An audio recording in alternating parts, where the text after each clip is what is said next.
How's everyone? Going live now for podcast number 7, podcast 7, and we're going to be talking about commissions. And as always, feel free to ask questions, and I'll answer all your questions while I talk about commissions. That's this podcast subject. I'm going to show you some of the commissions I've done that needs to be mailed out. So here's one of them. This is for a character from League of Legends. Here's another commission that I worked on, which someone contacted me, and they wanted a tattoo, and they wanted like a venomized Hulk versus Superman. And here's another commission that I finished working on. This was where I drew Deadpool wearing like a lot of my pencils and my inks. He's holding Darth Vader's lightsaber. He has the Agent of Shield, the Shield's eye patch. Death from Vertigo Comics, the Anka that he's wearing, also Spawn's logo, Iron Man's chest thing, Thor's hammer, Batman's utility belt, Hellboy's gun, Wolverine's boot. Hey, little JPD. Hello there, everybody in the chat. Hello there, Walden. I hope you are good. Good. It's good to see you all here. Thank you for joining me. Also, this is Superman's boot, Wonder Woman's lasso. This is Han Solo's rifle, and this is the Joker's little flag gun. And that's another commission. Here's also another commission that I drew that I still need to ink, which is Spider-Man over here. Okay, let me move the light into a better angle. Okay, that's another commission. And then here's another commission that I worked on that some of you seen. This one is art by John Romita Jr. And this is Thanos. Here's another commission. This commission actually turned out to be a cover for an independent comic book that was used for a Kickstarter. It started out as a commission, and then I guess it liked it so much. This was based on one of the Mike Zeck's where Wolverine was battling Captain America. So that's the commission for this one. The background took a little bit of time because it was just so fun doing that. And then here's this commission that I'm going to be inking today. This is a piece that I've penciled. It's a character, I don't even know the name of the character, from League of Legends. It's the female character. If you know the name of this character, please comment and let us know. This commission was based on someone's Kickstarter. Frank, the person who contacted me, they put there was a couple of tiers where they can have me do like some commission drawings. The first one was this character, which I streamed in another podcast, and then now there's this one, which I'm going to ink here. So I'm going to talk about commissions, and as always, anytime you have any questions, feel free to ask. It doesn't have to be related to commissions. It can be any kind of questions about comic book industry or working in comics and questions or anything like that. So this piece, I'm going to start inking it. This one's 9x11. I'm going to be inking it. I'm going to start inking everything with this Pentel Aquash brush pen. Okay, I'm gonna get my ink. Usually, I don't really dip my ink on top of the artwork, but I do it in the video so viewers can see how often I need to get ink. Okay, yeah. So commissions wise, I'm at a point where I've been doing comics for so long already that probably most everything I draw or ink or whatever kind of artwork related, I'm like getting paid to do with that. Rarely do I get a chance to do something for fun. Maybe once in a while I'll do a little bit of artwork for fun, but been doing comic books for like 20 something years now, so it's been a long time. Let me angle this so you guys can also see. So there's a few types of commissions. Sometimes I'll have people asking me like, how do you get commissions? Like, how do you do commissions? The best way to do commissions is to figure out what way is the best. I pencil this. Yeah. Hey, Danny. Good to see you here. Danny. Hey, Paul. Good to see you here. Hey, Ray. Ray Burke. Nice to see you here. So this is a piece that I penciled. I drew this, and then now I'm going to be inking it. So these are my pencils. I penciled this, and then now I'm going to be inking it. So back to the commissions. When I'm doing commissions, I have my tiers based off of what the client wants. So I have like a rate for if you want like a headshot. Headshot is just like the head over here. One for the torso. This is the torso shot over here. One for the full body. That's like another cost. And then if the client wanted uh, backgrounds, I would also add backgrounds, and then there's another cost for the backgrounds. And if they wanted colors, then I would color it and so forth. If you're an aspiring artist and you're thinking about doing commissions and how to price your commissions, I would price it that way. Not only will I price it based on the size of the character, I also price it based on the size of the artwork. So if I'm right now, this piece of paper that I'm working on is 9 by 12. So I priced that like accordingly. But then if I was going to work on a larger piece of paper, that's almost like double the cost. Because even if it's the same character, I'm just drawing more. So it just takes a little bit longer to draw and complete an image that's like a little bit larger. With this piece, with this character here, I'm going to be doing a lot of tapering with her hair. See, yeah. Okay, yeah. So commission wise, there's a lot of different kinds of commissions that I've gotten in the past. Sometimes I would do commissions based on comic book characters. Like most of the times when I'm at a comic book convention, people will ask me, can you draw like a character that I've worked on? So I would draw their character, and they would give me like a reference photo, and I would draw that. I would also get commissions where sometimes people would ask me to draw themselves dressed as a character. So that has happened to me before too. I've also drawn images of people's pets. So like that, once in a while that happens. Or also I would draw I would get commissions with people asking me to draw. There's a little bump here. I'm gonna give this side a little bit of a corner, and I'm gonna straighten up this side.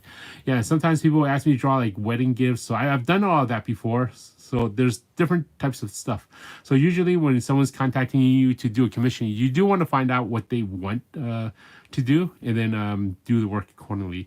And so a lot of times when I'm at a comic book convention, I really don't know what someone's gonna be asking me to work on. Like this past convention, I was at Powerhouse Comic Con like 2 weeks ago, and someone asked me to draw a character. And usually I do get a little bit nervous when someone's asking me to, hey, can you do a commission? Because the moment they ask me, that's when the nervousness hits me, because I don't know what they're going to ask. Sometimes they'll ask me to draw their pet, or to draw their friend, or if you can draw. One of the commissions I had was, can you draw my husband? And he's right there, but I don't want him to know. But I want you to come to your booth later, and then you surprise him. So there's always funny, exciting things like that. I even had commissions where artists would just actually people could contact me and ask me to do like coloring commissions. So I've done coloring commissions. I've also done inking commissions, and like this one, I'm doing the penciling and inking. This one's not no coloring with this one. So there's a variety of different types of commissions. So if you're an aspiring artist, I do want you guys to know that you should be careful with these commissions when people contact you. Princess Chameleon had a question. Let me answer her question, and then I'll continue talking about the commissions. Question: do you get artwork while inking the pages or covers for Marvel or DC or any comic company? Do you get artwork? Okay, so the question isn't like quite clear if I get the artwork to work on or if I get to keep the artwork.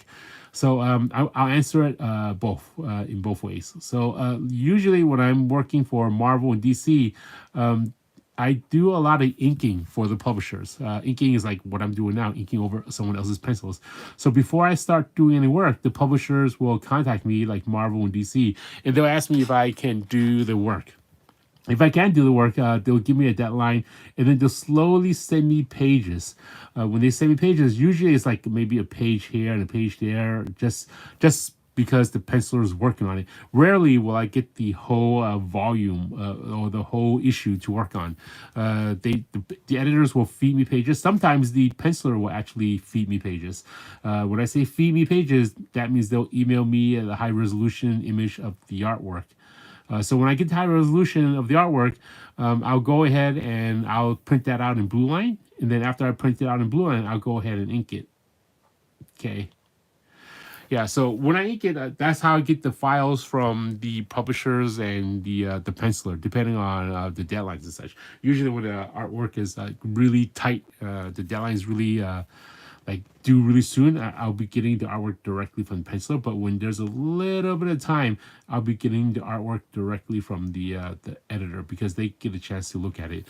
That usually happens because the deadline is falling behind and the editor doesn't really have time to look at the artwork. So when they don't have time to look at the artwork, they'll ask the penciler to just send it directly to me, to the inker to work on. But when there is time, pencilers editors will ask the pencilers to upload it to the whatever FTP client. DC Comics has FTP, and then Marvel Comics also has a file transfer protocol. Their file transfer FTP file transfer protocol is called Herbie, like Herbie, like the name, like Herbie, Herbie. And then DC has their FTP, which I will upload from, which has a password and username. So not everyone has access to those servers. It's like a private servers. Okay, and then like now to answer the second question, like once I'm done with artwork, I do get to keep the original art. Like if I do commissions, I don't keep the commissions unless it's agreed upon that the client wanted like a digital commission piece. So I would just send them a digital file and then I would keep the artwork. But with most of the Marvel comic covers and interior pages and all of that, I would actually get to keep the original art. Now, if I was inking over somebody else in pencils, like if I was inking over, like for example, when I was inking over Arthur Adams or when I was inking over Jimmy Chung, they wanted the art to be inked on the original pencils. So with that, the artwork is split. So say if there's 30 pages in a book, 1/3 of that goes back to the inker, and 2/3 of that goes to the penciler. So 1/3 to the inker, 2/3 goes to the penciler. So 10 pages to the inker and 20 pages to the penciler, and that's only because it's an even number. Like, but most of the time, most comic books these days they're like 20 pages, so the split is like seven pages to the inker and 15. Is it 74? And then like I can't do math. I can't math in my head. 13. I think it's 13. Yeah, 7, 8, 19. Yeah, and then 13 pages goes to the penciler. So that's what happens. So it really depends. And then like with that, it gets a little bit harder when the art returns when you're like splitting pages. Splitting pages, that's like the hardest part. Like when I was working with Arthur Adams on The Incredible Hulk and we were like splitting pages, Arthur was pretty nice about it. I think he's like one of the nicest guys in comics I know. He actually took like little pieces of paper and broke down the page numbers and put it in the hat. He literally put it in the hat, and then both of us I was over at his house, and then we were just like picking like folded numbers on page out of a hat, and then we didn't, both of us didn't know what we were gonna get until we got the page numbers. So every time we grabbed one, we looked at the book. Oh, this is this page. Oh, this is this page. So that was kind of fun. With Jimmy, like we would take turns picking pages, and he would go like, "Okay, Walden, I'll pick 2 pages, and then you pick 1 page, and then I'll pick 2 pages, and I'll pick 1 page." So there was that order, which is a little bit more nicer. The way it's done, like picking out of the hat, it's more random, more random. Picking numbers, you get to choose what you're getting, so all the good pages are disappearing first.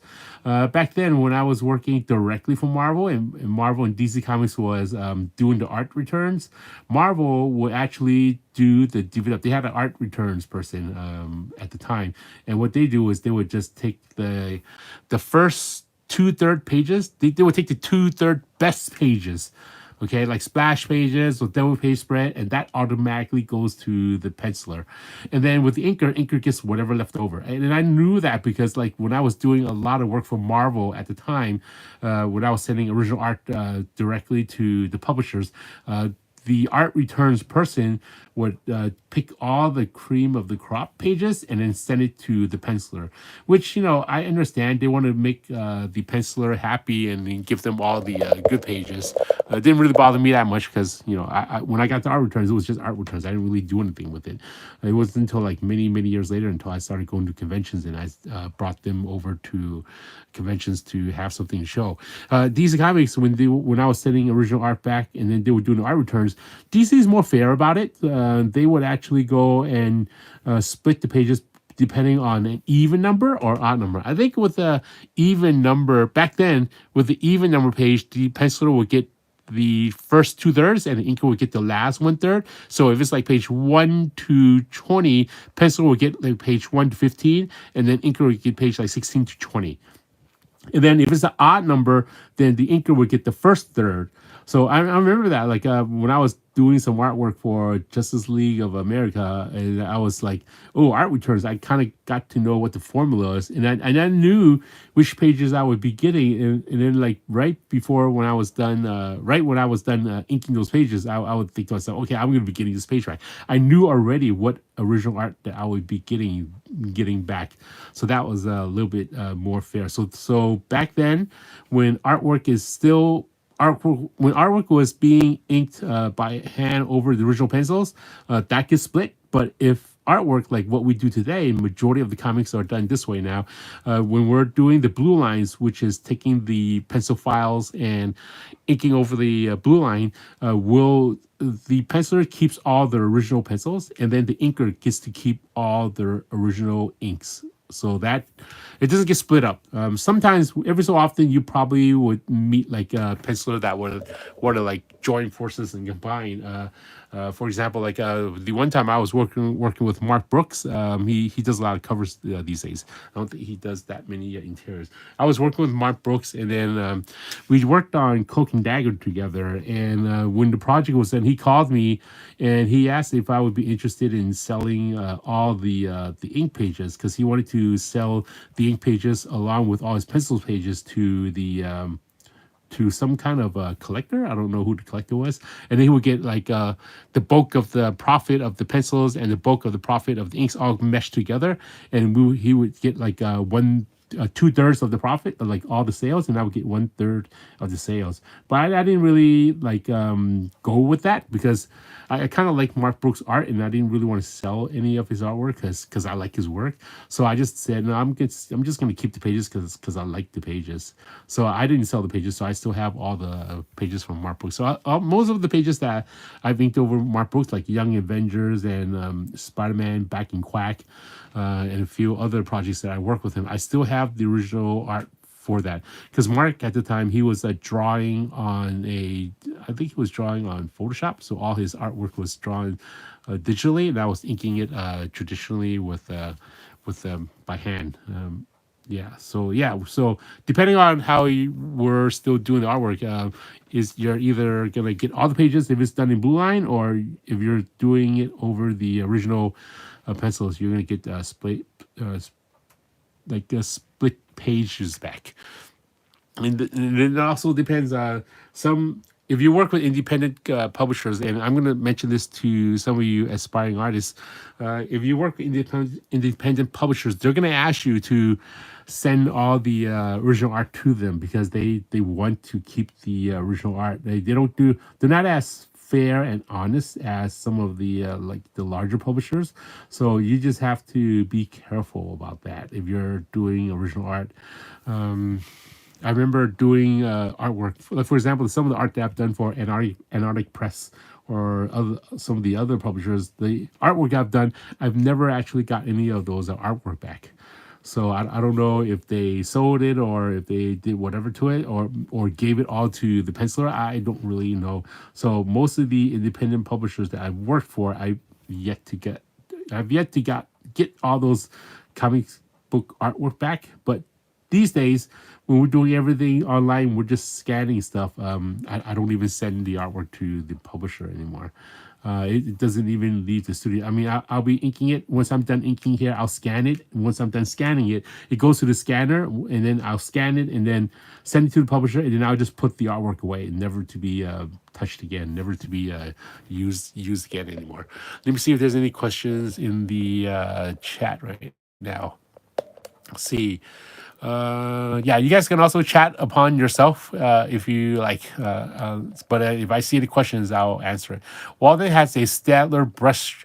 Walden had a steadier brushstroke than the smooth setting in Photoshop. Oh, that's funny.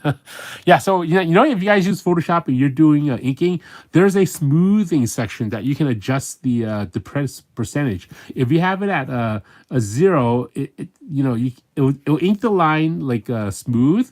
But if you have it at a higher percentage, it'll calculate a smoother line for you. But however, there's a lag to it. So what I usually like to do is when I'm doing digital work for over inking stuff, I would adjust my smoothing on the inking on Photoshop to what works best for me, because I don't really like the lag. I don't want to wait for it. Sometimes you're just inking the line and then you're holding the line at where it ends, and then so I just want to move on, so just to get the line in quicker. So that really depends. Most of the time I try not even using the smoothing function on Photoshop. Let me see what other questions there are. I like that you guys are talking to each other. Yeah, like I see all of you guys that joins my stream. Like I see you guys all as friends. Which is Princess Chameleon wrote, which is better to use, Photoshop or ink on paper? I like inking on paper, and I'll tell you why. When I ink on paper, once I'm done, I get the original artwork. Like for example, like here's a Marvel page that I'm working on right now, Marvel Asgard Unlimited. I shouldn't be showing you guys this. Once I'm done inking, I can ink it on Photoshop and then send it in and it'll be done. And then I can also ink that quicker on Photoshop. But I like inking on traditional paper because once I'm done, I'll have an actual piece of artwork that I can bring to conventions and sell it, or I can give it to friends, or I can trade it with whoever wants to trade or stuff. So having that is in a way like an extra income. If you're doing digitally and once you're done, you won't have any of that extra income. If you guys know what I mean, like you're getting paid for doing the artwork, but once you're done, you won't be able to sell like a tangible piece of artwork. So for me, I like inking traditionally, but it feels nice too. I'm just so used to inking traditionally, and plus I have all these supplies already. I might as well just continue using them. I bought many bottles of ink. If you can imagine, like these 32-ounce bottles of ink. 32 ounces is like the size of a big gulp at 7-Eleven. If you can imagine the size of that, so that's a lot of ink that I still have. So I like inking traditionally. Let's see. Let me see if there's any questions. Hey, Leg Cake, how's it going? It's good to see you here. Hey, Romanticalian, good to see you here. Romanticalian is from Canada. Paul Essenson, originally USA, but now live in Western Australia. Good to see you in the chat. Joe Dent lives in far, near Bristol, I think. Little JPT. I have a question, Walden. When trying to ink really, really fine lines, I found that I have to move the brush so quick that the line breaks up. Any tips? Yes. Yeah, I know what you're like earlier when I was using a brush, you saw that my brush was cracking. Like I'm gonna zoom in closer. You see some of the lines are cracking. So when it cracks, that means your brush is kind of dried a little bit. So I don't wash these brush. If your brush is dry, and you dip ink, you're gonna get cracked lines. So what I do is I'll get a jar of water and I'll do a quick swish just to get some water in there. And this is how I'll hold it like this. Actually, let me zoom back so you guys all can see. Here's my jar of water. I'll just swoosh it a few times and I'll turn it. And once I'm done turning it, that just gives it a little bit of water. And I'll flick all of these excess water away on my garbage can. Like I have a garbage can right next to my drawing table, and I'll flick it. You probably heard me like all those snapping sounds. What I'm doing is I'm just, this brush takes such a beating. I'm actually slamming this towards the side of the garbage bin. Yeah, I'll do that again. You probably hear it. Yeah, I'm like smashing it like really hard just to flick all the water out. And then once you flick all the water out, dip it again, then you won't get cracking, like those cracked lines. Usually if you're inking fast and you get those cracked lines, that's what happens. Or if you're inking on a piece of paper that has like a rough tooth texture, you should go a little bit slower. So I know going fast you're gonna get a smooth line, but what I like to do is sometimes if I have to go back and ink that line again, I'll lock my wrist. I'll lock my wrist like I'm inking with a like a compass, or I'll lock my fingers and I'm using my fingers only. Because when you're locking it, there's no way that you can ink like like for example, watch. I'm gonna lock my wrist over here. Like when I lock my wrist, I'm inking that line. I can always go back and ink that same line. See, I can move my paper. It's gonna be the same line. It'll be at the same line. So if you're inking slowly, you can do this and just go back and ink that same line. You see, I'm going back and inking the same line because I'm using my wrist like a compass. Okay. When you're locking your wrist, locking your fingers or your elbows, it does get easier to control your artwork. Let me see if there's any other questions. Let's see. Go back. Lake Case from Washington State, right above where I am in California. See, UK. Yeah, I like how everyone's so far away. Thank you for staying up and joining me on this channel too. Down IFF. Joe, that yes, I remember you mentioning UK. We chatted here before. I will have kept those Mark Brook pages. Yeah, so I do have all the Mark Brook pages from Cloak and Dagger. That one shot that we worked on. The only thing I didn't work on is the cover, which Mark penciled and inked himself. Otherwise, I would have the whole volume of that. Like I think that was like 40 pages, which is kind of nice. I still have it. I gotta pull it out and maybe do like a like to show it or something. But then I have so much artwork that I can show. I'm gonna ink this hair. Inking hair is like really hard. Well, it's not. I wouldn't say it's hard. Like I usually find myself holding my breath. So you catch me like not talking for like a few seconds, it's only because I'm holding my breath. I don't really need to hold my breath when I'm inking hair. Usually I do because I feel like it keeps my body more steady. But you know, it doesn't really actually keep my body steady. It's a habit that I've developed ever since I started inking. Yeah, so let me see if there's any other questions. Thank you, Keith, for wow, that's a big super chat. Thank you, Keith. That's very nice of you. Let me see if I can answer some questions. Yeah, Keith, hopefully one of these days I'll be at a convention near you.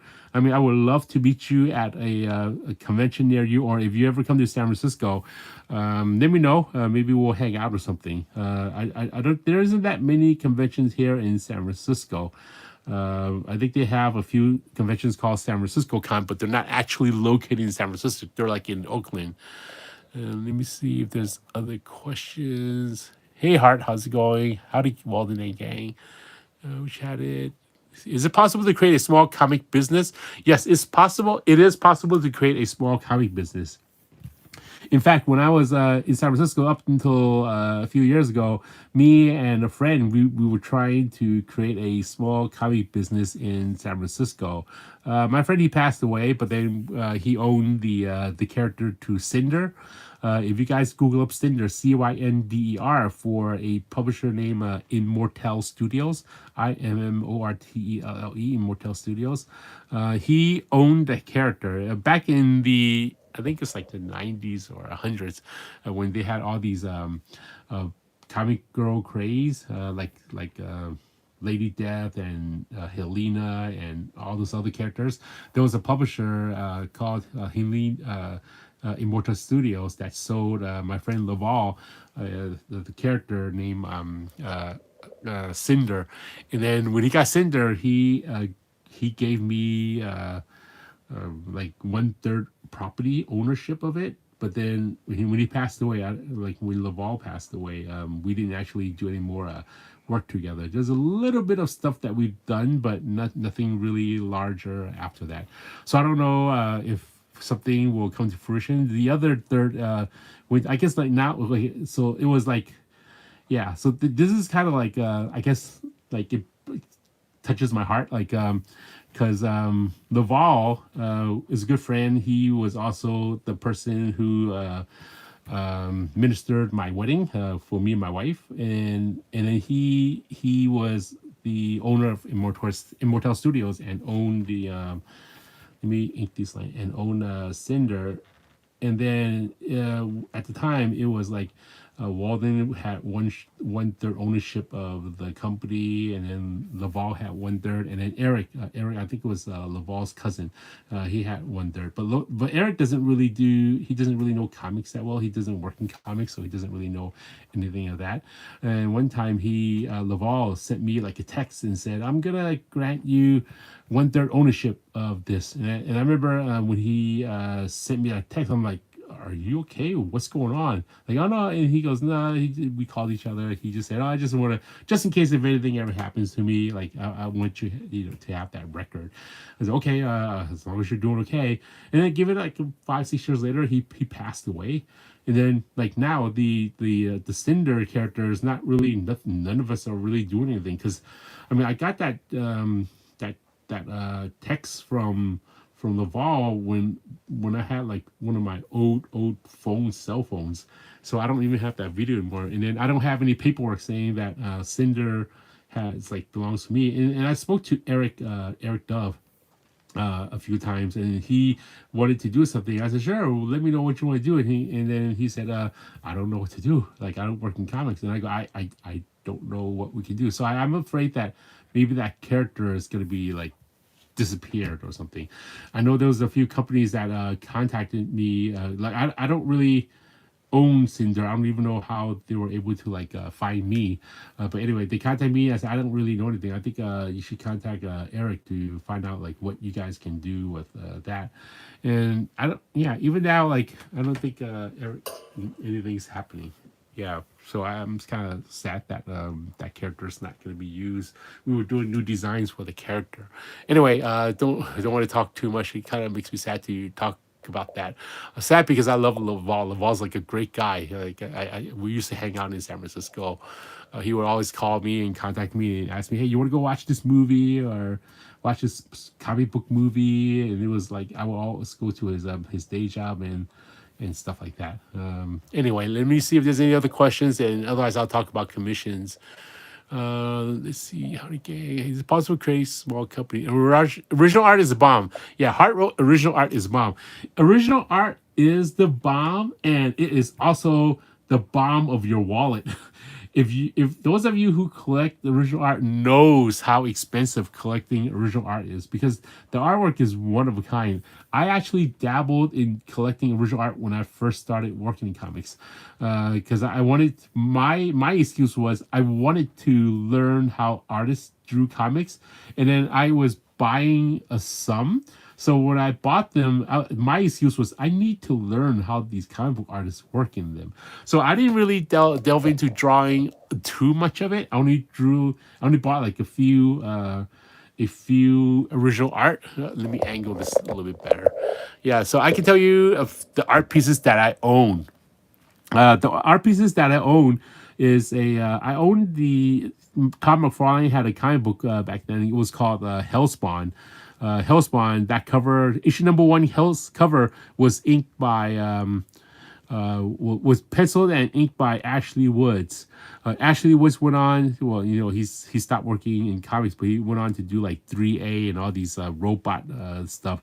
But Ashley drew the cover. Actually, he was the interior artist and the cover artist. He's not as big name as he is now. So I owned the cover to Hellspawn issue 1. And at the time I also owned some of the double page spread, but I didn't want to have too many artwork because those I remember buying those were like super expensive. I guess it's, to me at the time it was expensive. It was like $500, but now you're probably worth a little bit more, especially for a cover. So I owned the cover to Hellspawn number 1. I also owned the cover to Warriors number 3, which was penciled by Joe Quesada and inked by Jimmy Palmiotti. So that's like another piece that I own. I also own a Spawn interior splash page, which was penciled by Greg Capullo and inked by Mark Pennington. I remember bringing that to a comic book convention in San Diego Comic Con, and I had that artwork, and I asked Todd, "Can you sign this?" Todd looked at it, and he goes, "Oh, I didn't work on this." I said, "Oh, you didn't ink this?" So no, he told me that Mark Pennington inked it. So Mark Pennington inked the Spawn page. Actually, it was a Spawn page, but Spawn, the character, wasn't there. It was Al Simmons crouching over like a rooftop, getting ready to shoot someone. So Greg Capullo penciled it, and Mark Pennington inked it, and it was all lettered by hand. So Tom Orskowski lettered that by hand. I remember going to, so I got Tom McFarlane to sign it, and then I remember going to Tom Orskowski's house when he used to live in San Francisco, because we were working on a project together. I was inking Ron Lim at the time on a Wolverine Son of Canada comic book, and Marvel had me bring the artwork over to Tom Orskowski so he can hand letter it. So when I knew I was going over to his house and I had that Spawn artwork, I brought it over because he was a writer at the time. He wrote that issue of Spawn, so I asked him to sign it. I went over to his house. He and his wife Lois Bahalos was there, and they were there with their 20-something cats, which was like a lot of cats. And then he sided with me. He sided for me with I think gold ink, like gold marker. I brought the marker over to sign it. So I have that signed. And then what else other artwork? Oh yeah, and another artwork I have is a Rob Liefeld. The Rob Liefeld artwork that I got was a trade. Someone contacted me and they wanted to buy some Superman Red Sun pages that I worked on. So I'm those of you who don't know, I'm one of the artists that worked on Superman Red Sun along with Dave Johnson, Killian Plunkett, and I forgot Andrew Robinson. So between three of us, I have like the bulk of the. I wouldn't say the bulk of the pages because it was also that winter split. So I had some pages. So someone contacted me on, I think it's DeviantArt at the time, because social media wasn't really that big back then. So someone contacted me and they wanted to buy some original art, and I never sold artwork before. I wish I never sold that Superman wrestling, because I know that artwork is like worth a lot right now. It was the Superman Red Sun towards the end of the page, when it was the page where Lex Luthor was being rolled out and he was in a coffin. So there was 2 pages. So the guy contacted me on Comic Art Fans, I think, and then he wanted to buy it. And I didn't really know how to sell pages because I've never sold artwork in my life, because I was fairly somewhat new to the artwork selling field. And then I said, "How about we just trade?" And he goes, "Sure. What would you like to trade?" And I said, "What you have?" And then he had a Rob Liefeld page. So I said, "Okay, let's trade for the Rob Liefeld." So at the time, he only wanted 1 piece of artwork. So me being the nice person that I am, I sent him that one Superman Red Sun page, and then I also sent him that Lex Luthor page where he was in the coffin being rolled out. So that was like 2 Superman Red Sun pages. I didn't want that page with him in the coffin because I didn't want any coffin images of artwork in my house. Like, I didn't want that. That's why I just gave that to him for free. But knowing now how popular Superman Red Sun is, like I know those pages goes for a good amount of money right now if someone were to like sell it again or trade it again. So that, I think that's all the artwork that that I don't really have other people's artwork. I have a few pieces of artwork from friends, but comic book artwork is just those few that I have that I bought or traded. All the other artwork that I have is just artwork that I've worked on my own. Sometimes I try not to collect artwork. I figured if I want artwork, why don't I just make a blue line and just ink it myself? Let me see if there's any other questions. Okay. Let's see. Let me go back. Wow, you guys, I'm glad you guys are chatting. What type of, okay, let me go a little bit further back. See, we chatted. Wow, you guys are chatting. That's good.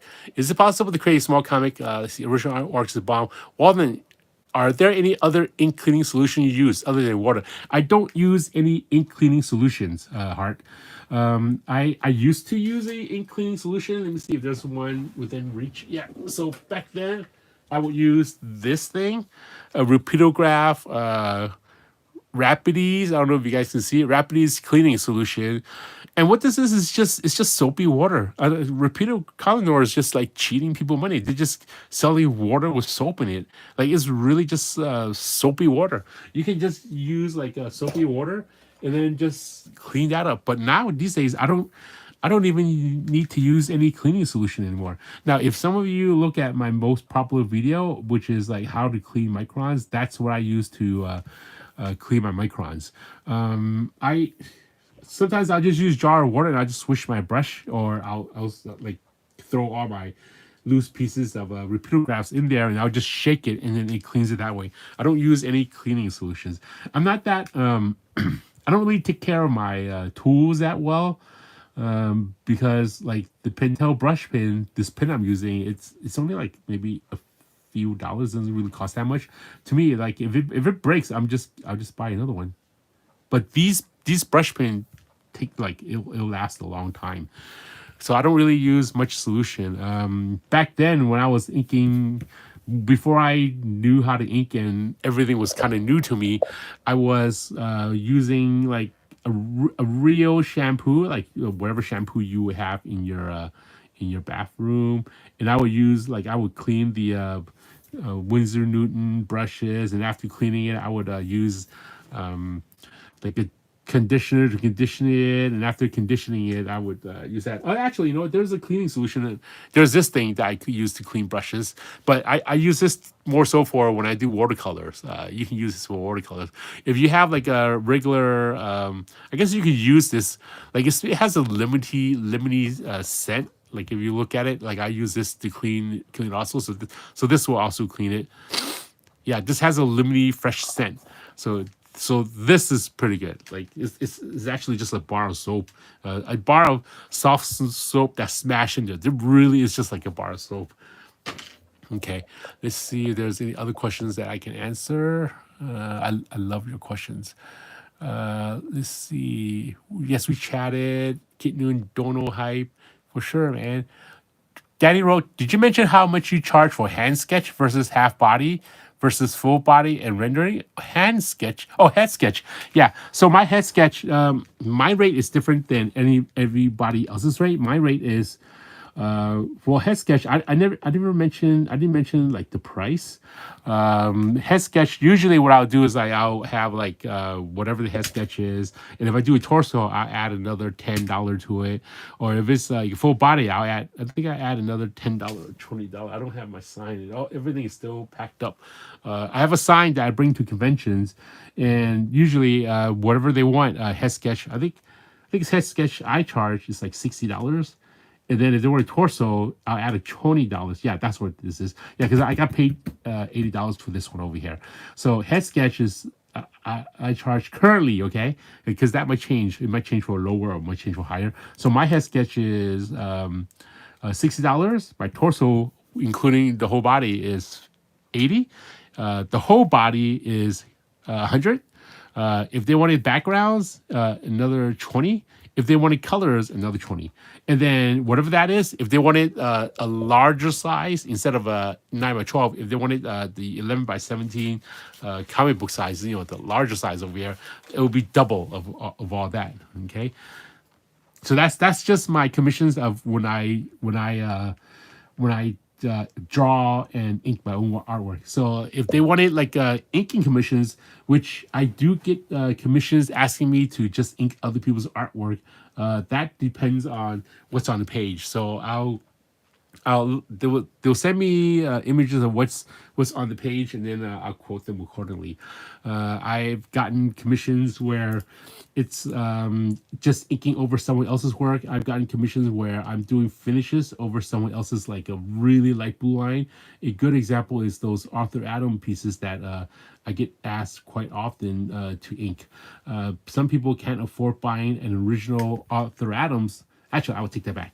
Some people can't buy a finished piece of Arthur Adams where Arthur would ink everything, but Arthur at convention he would sell preliminary drawings, which is like a little blue line images of his sketches that he didn't draw. So some people will buy that for like, I don't know, maybe $100 or whatever, and then they'll commission me to do finishes on that. So I do finishes where I look over authors light blue line sketch, and then I'll ink that up. And then after inking it up, I would do finishes and complete the whole image. And then usually when I'm doing those, because those are so labor intensive, I'll do research. Like for example, if author drew like a character, one of the commissions that I worked on, I don't know, maybe you can find it on my social media, was author drew a woman figure, and it wasn't like a real woman, like it was some kind of demon lady. And then the client bought that and then asked me to make that into a Wonder Woman. So I did research. I'll look up how author would draw Wonder Woman on other pieces, and I'll redraw it. And then after redrawing it, I'll go in there and then I'll ink it and finish with all the rest of the details. So those kind of commissions cost a little bit more because it's more intensive. Some commissions where I'm just inking over someone else, which is really cartoony, that's a lower price. And I've gotten commissions where I'm doing a cover recreation, which is like a whole cover without the logo or with the logo. And if I'm inking something with the logo, that costs a little bit more. So it really depends on what's on the what the clients are asking for. Different prices for different things. There's no one price for the same thing. Let's see. Let me see if there's any other questions. What inking style do you use for Dale Keown style as opposed to a Art Adams or a more traditional style? Lickik wrote. Okay, so when I was inking Dale Keown has a lot of these long lines, and I was inking his stuff with a brush. Okay, mainly with the brushes. I can hold a longer line, and and it holds more ink. With a quill, sometimes you're inking a line, and all of a sudden that here I'm gonna demonstrate. Like you see this long line. I can do this. What I'll do a ghost movement to make that movement, and then later I'll just ink that line, and I can go very slow, and I know we won't run out of ink. Whereas with a quill, I can dip it and I can ink that line. All of a sudden, that line just stops is because your quill ran out of ink. That is something that I want to avoid. So when I was inking Dale Keown on, oh, it's funny. Like that's funny that you mentioned Dale Keown and Arthur Adams because I inked them both, and both of them were for issues of the Hulk. Yeah, so yeah, I did most of that with a brush, and then I'll come back and I'll do some quill work with some small line work. When I was inking Arthur Adams, I didn't use a quill at all, actually. In the beginning, I did, but then later on, I went in there. You know, I'm almost done with this. I'm going to add in a few more lines. When I was inking Arthur asked me to use. I was actually trying to ink, like I was studying Arthur's work, and I knew he had like a flat dead line, so I was using these repeatograph pins to ink it, but they bleed so much.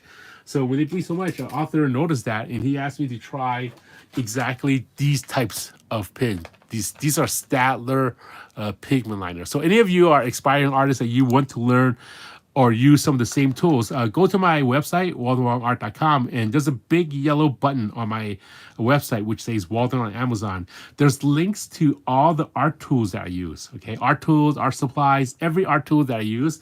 You can order those. Those are my Amazon affiliate links, so anything you order, I get a little bit of a commission. But using those links, those are the exact stuff. So you can actually go there and look at every supply that I have on my art table. So I know a lot of people wants to use the same art tools. When I first started learning how to do artwork, I didn't know what art supplies people had. So having that comes in handy for a lot of aspiring artists, or it's even helpful for me. Sometimes I want to like buy stuff and I don't know. Instead of doing a search for it, I just go to my own website and I just order it directly from there. It's much easier. Let's see. Let me see. If there's any other questions? There's a lot of questions. I need to catch up. So active. Let's see. What deal? How do you collaborate with different? Paul Brillhart wrote, how do you collaborate with different artists? Do you alter your style depending on the artist or type of book you are working on? So Paul, that's a really good question. So usually when I'm working with different artists, I do communicate with the artists If I can't communicate with the artist, like for example, if they don't have like social media and I can't find them, or if I don't have their email, or if they're not on the email chain with the editors, I'll talk to the editors and then have them like talk to them and see what they say. Like I'm working on this book with Marvel right now, Avengers Unlimited, and every time I ink something and something doesn't look right, the penciler would just tell the editor, and the editor would just tell me to adjust it.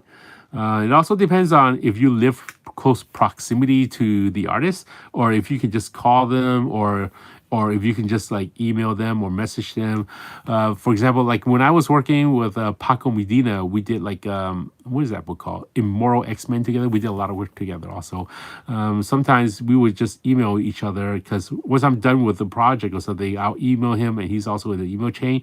Or like with Carlo Barberi, when I was working with him, we would just email each other in the email chain, and we would see each other's work. Like once he's done with the pencil, he would send it to the editor, and I would see it. I would know how it looked like, and then the next minute I would get the inks, and I would start inking it. And then when I'm done, I would send that, and then the emails are attached with the different pencilers and editors as well as colors. And then when same with the colors. When the colors is done, they'll send like an email group chain with all the editors and publishers and pencilers and inkers and letters and all that, and we will communicate with each other. So we do communicate. If when I was working with some artists that were loco, like for example Arthur Adams and Derek Robinson, he was also loco when I was doing some covers with him on New Warriors back in the day. We just met up and we just look at the artwork and we just talk to each other, and then we would kind of like pick each other's brain and then talk, or maybe have lunch and then just learn from each other. For myself, I like learning. I still see myself as someone who's constantly learning. Like I know I've been doing comic books for a while, and I think I'm kind of established, but then like even to this day I'm still constantly learning. I'll go buy like these artist edition books. I'll go to comic book conventions. I'll look at people's artwork, or I'll go online and I'll go to like these Facebook groups, and I'll look at some of the posts that's posted in black and white, and I'll look at the artwork just so I can see how artwork is done, so I can continue learning from it. I really like learning art styles and such. Is not just for inking. Back then, I was studying to be an inker. I remember buying these black and white comic books, and I would study them. I would. One of the comic books was like I think Creech from Greg Capullo that Danny Mickey penciled, and Danny Mickey inked. I'm sorry, Danny Mickey inked, and then I bought the little small comic book and I blew it up into 11 by 17 so I could study the line work. Yeah, I remember like taking that photocopy everywhere. I even remember going to a barber shop, getting my hair cut, and then like holding those large pieces of paper, and the barber would ask me, "What are you looking at?" I'm just studying, like studying. You're not studying for school. I was studying art. I was studying how lines were inked. Like I was studying each line. I would take I remember studying The Darkness, #1. That was penciled by Mark Silvestri, inked by Matt Banning, Bat, as he calls himself. I would blow it up, and then I would just look at each line. I would look at each line to see how it's done. I didn't think about what tools they use. I just want to see. I studied the line thickness, how thick it was and how thin it was, and so forth. Just to get used to seeing if I can ink the same way. Let me see if there's any other questions. Yeah, I see some good questions, but I'm gonna go back. I see some good questions that some of you guys asked, and I'm gonna be okay. So with these podcasts, I'm gonna be brutally honest with some questions. There's some questions. I'm sure that if there's another artist that would listen to my video, my podcast, they probably won't be happy. But I'm gonna like anything. I'm just gonna be brutal. Did you mention how much? See what inky style? How do you collaborate with different artists? Okay, I picked up Incredible Hulk last call. Beautiful book. Thank you, Lake Cake. Dale Keone is coming out with a Pit omnibus on Indigo. I heard about that. I hope that when Dale Keone comes out with the Pit, I would like find out, and I would pledge. See, where is your favorite place in Frisco? My favorite place in Frisco is my studio, so I can create more artwork. But I also like going to like Viz Media, a company that publishes manga. I like going there a lot. That's like home to me. Like I have a lot of friends that are there. I'll go there and work, and then have lunch with some of the people, editors and designers, and everyone that works there. So that's like another place that I like going to. Viz Media, like it feels like feels like home.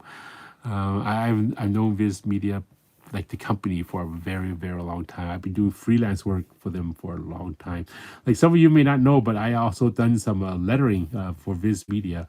Like if you type in like Google search Nausicaa of the Valley of Wind, I did the lettering and art touch up for that manga.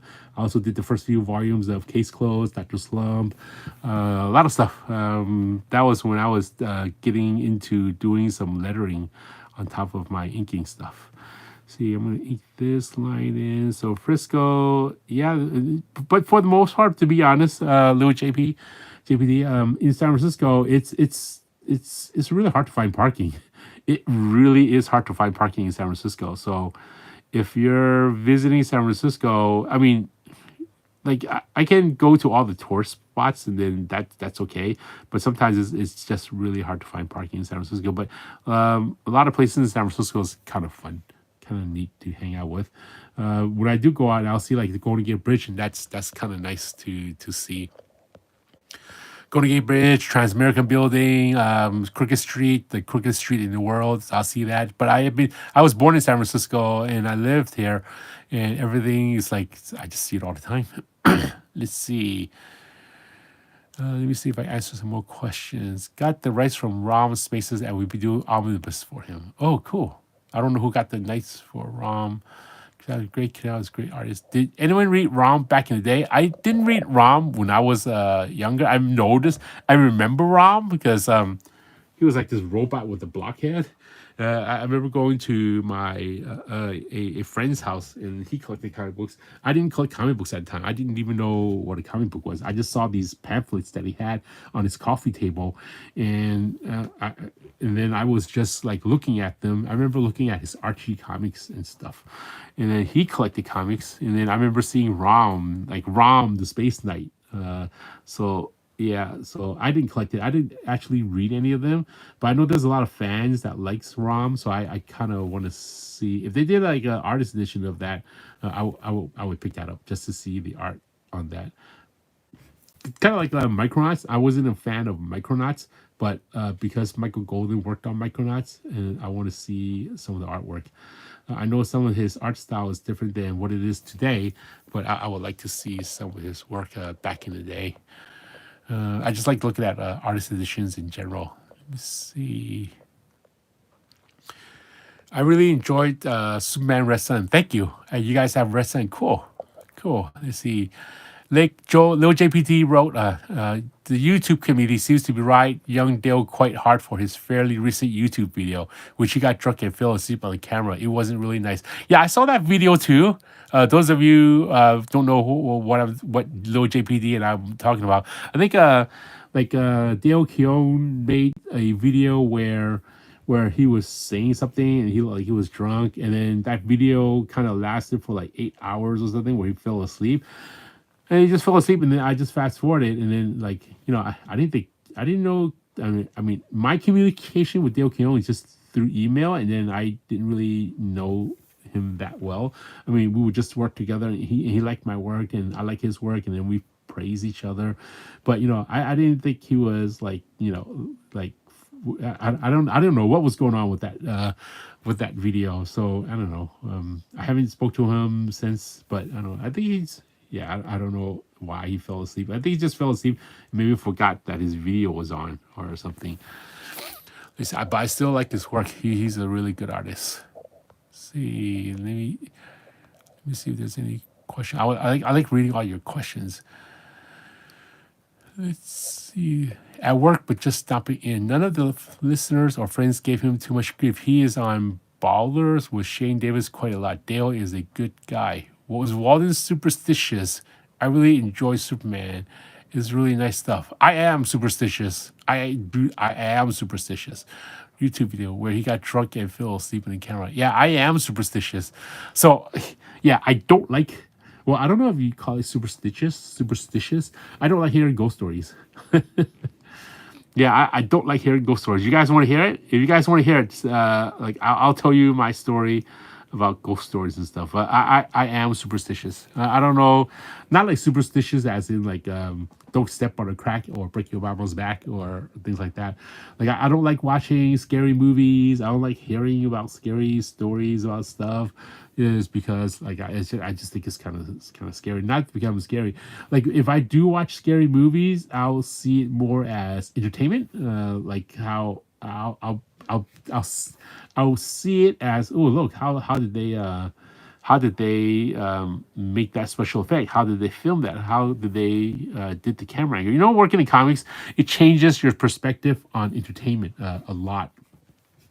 Like sometimes, like I'll be able to look at a movie and then see how they did something or how they, especially since I know how to video edit because I do all my video editing on YouTube. I can see special effects or like because I'm an artist, I know how to see how something is out of place and it doesn't look natural because of the lighting and the perspective on things. So sometimes I'm watching a movie, I can see when something is like not real or fake. Anyway, let me see if there's any other questions. Let's see. See, Lake Cake Great choices. Where's your favorite place in Frisco? I got to keep track of these. See, if I had a moderator that can read the questions to me, I can answer them as I'm working. Superstitious. None of the listeners or friends gave. Okay, at work, but just jumping in. Hey, Michael, thank you for jumping in. Hope you able to listen to some of this at work. Neil Adams would give Walden a lecture on charging. He did error the press release. Neil Adams, I have a story with Neil Adams. I don't know if I told you in some of my podcasts. He never gave me a story on, he never gave me a lecture on charging. But, honestly, I know a lot of people like Neil Adams. I'm not I mean, I like his work. And recently I just bought like some kind of hardcover of his work because he does draw good. He never gave me the time of day. With all the time I've ever met him, he's never given me the time of day. Like I know he's busy and stuff, but like I would try to like talk to him and seek him at conventions. Like okay, so let me tell you all. Like I said, like if Neil was alive, he probably wouldn't like hearing the story because I'm telling you all like it is. So before I started working in comic books, I brought my portfolio to a lot of different conventions, and I would ask artists to, if could you have time to take a look at my portfolio, and most artists are pretty nice. So with Neil Adams, I remember the first time I met him, and I didn't know who Neil Adams was. He was just this guy that had his booth named Continuity Comics. Like as a guy who started wanting to work in comics, I didn't really keep track of who artists were or who's a writer and all that didn't happen until I started working in comics like full time. Probably the only artist I knew of before I worked in comics was John Byrne because when I was in school, I remember this kid always would tell me, "Oh, that's John Byrne, John Byrne." I'm like, "What's John Byrne? Like John burns some paper? Like what are you talking about?" That was my first exposure of John Byrne, but I didn't really know much artists. So when I was at a comic book convention, I think it was WonderCon. I've had my portfolio with me, and I saw. Neil Adams at the continuity booth. And he was just sitting there. There was no customers or anything. It was like slow. So I walked up to him and I said, "Oh, do you have time to look at my portfolio?" And then he said to me, "Are you sure you want to look at my portfolio? I'm brutally honest. Like some people will cry like that." He said that to me, and I said, "Yeah." Like I never saw people. I never like, when I was showing my stuff to publishers. My expectations wasn't to try to get work. My expectations was for them to give me a critique so I can learn from it. That's what I wanted. Like even when I was working in comics, when I was already doing stuff for Marvel and DC, and I was like established, I was still going around seeking critiques and such. So when I got into Neil Adams, he said, "I'm brutally honest." I go, I'm okay with it. I don't mind." So I waited there, and all of a sudden, one of his friends came up, or some kind of studio booth, or someone else, and then he turned his attention and started talking to that person. So I was just standing there. I was standing there for a good, like 5 minutes. And then 5 minutes became 10 minutes. 10 minutes became half an hour. Half an hour became an hour. And he was just talking to that one guy for like forever. And I think later on I found out that they worked in the same studio. And, like, okay, so Neo said he was going to talk to me and he's going to be brutally honest. All of a sudden, this person comes by. He didn't tell me to, like, oh, okay, you come back later. He just had me stand there for the whole time. So nothing ever happened. So I just walked away. I just walked away because he just forgot about me. Somebody else came to his booth, get an autograph by himself, and then he was just attending to the other person. Okay, like he's busy. That's okay. I'll just move on to the other artist, another artist that has the like who can give me a little bit of the time. So that was my first encounter with Neil Adams. Another time I met Neil Adams was at another convention. And then I said, I haven't met Neil Adams, and I heard stories how he's brutally honest. I want that honesty for my artwork. And this was years later when I was already working for DC Comics. So I saw him at a convention, and then I said, "Do you have time to look at my artwork?" He said the same thing. "You sure you want to look? You sure you want me to look at your work? I'm brutally honest. I'll make people cry." And I go, "Yeah, I just want your opinion on it, just so I can see." And at this time, I knew who Neil Adams was. Like I heard about him. I knew he's like Continuity Comics. I knew he was like a really popular back in the day and so forth. So I stood there, and same thing happened. He started talking to somebody else who was in line, and someone asking, like, because I bought my portfolio and asked him if you can critique my inking, and then someone else in line said, "Oh yeah, how do you like inking?" This is a random person like me just asked, and then he started talking to the other person about how he inks, and then how everyone is a monkey, like how they hold the brush and how he likes spinning it this way. And then I was like, of course I was standing there listening to the whole thing because I was interested too. But then he forgot about me again. 5 minutes became 10 minutes. 10 minutes became like 30 minutes, became an hour. I was just standing there. I figured that if he's done talking to that person about how he inks and how he holds a brush and how people are like, how he spins it, I just thought, okay, maybe he'll have time to talk to me. Nope. He just went on to the next customer who was, a line was forming. So he forgot about me again. And then I was just standing there like, okay, I guess I'm just gonna move on. So I moved on, and that was it. So I thought to myself, I'm never gonna like talk to Neil Adams again because he doesn't want to give me like any time of the day, even though he'll let me just stand there and wait there. So that was it. So I never talked to him. Every time I saw him at the convention, I just look and then like look at what products he has and maybe buy some of his stuff, but never actually really talk to him. So a few years later, fast forward to like whatever year, I won an Inkwell Award, not the recent one. Anyway, by the way, you guys, if you voted for me for the recent Inkwell Award, thank you so much. Thank you for all your support. Well, anyway, I'm going to backtrack. So I won an Inkwell Award, like one of my earlier Inkwell Awards. I think it's 2017. I don't remember what the year was.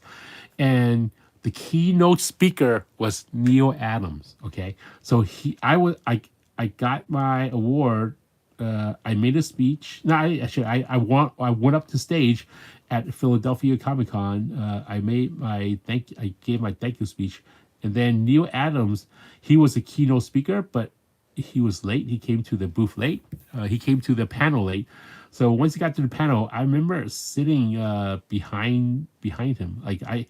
Like he was giving his speech about inking and how he knows inking. He gave the same story about how he was calling a lot of people, like he was saying people are apes because like they hold their brush pins with their knuckles instead of holding it with the pads of the fingers, and how he likes spinning it. So when he spins, he can twist and turn.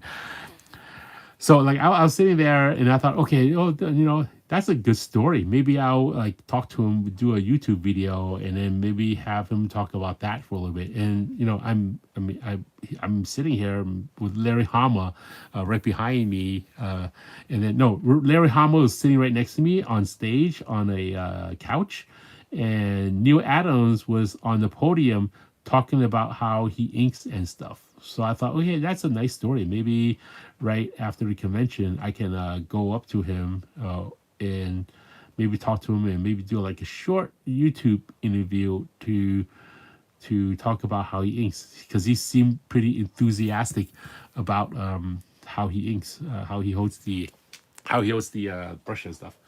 So right after the convention, right after the panel where I got my award, I walked directly to his booth. I actually followed him. He didn't know I was following. I wasn't stalking. We were just all walking the same way, going down the podium. So I saw him, and then he got to his booth. I let him settle in. He settled in, and then there was no customers. So I thought, okay, he has no customers. I think this is a good time because, from my experience, when there's customers, he doesn't want to give me any time of the day. So like now, there's no customers. So I'm just gonna walk up to him and ask him if he would be so kind to talk about what he just talked about at the panel about inking. So because I'm an inker, and I want people to also learn about inking, and that would be like a nice resource. So I said, "Oh, would you be so kind? I'm one of the recipients of the Inkwell Awards." And then we were just at the presentation, and you gave the speech, and I really like what you said. Is there any chance that we can do like a little mini talk about what you just said? And then he said, "Oh, I'm busy right now. I don't have time. Maybe you can come tomorrow. Maybe you come on Sunday when the booth is not as busy." And you know what? The booth wasn't busy. I'm looking around. Okay, there's no one there.